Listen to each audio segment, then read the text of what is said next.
Hi everyone, welcome back. In this video, I'll quickly show you how to use this one-page annual planner. This planner is available in 4 different color themes: pastel, dark, ocean, and nature. In today's video, I'm using the pastel theme, but all versions work exactly the same. Only the colors are different. The planner is designed as a single-page layout, so you can see your entire year at a glance. At the top of the page, you'll find 3 simple settings: year, start month, and week start. You can choose any year, start from any month you like, and decide whether your week starts on Sunday or Monday.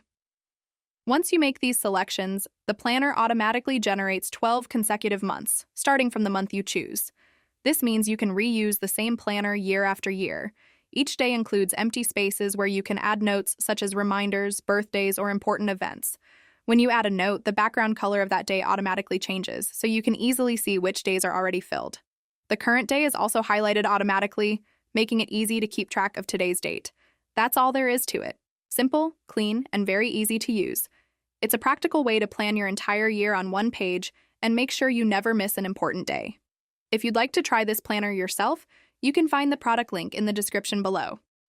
If this video was helpful, don't forget to like and subscribe for more planners and productivity tools. Thanks for watching, and happy planning!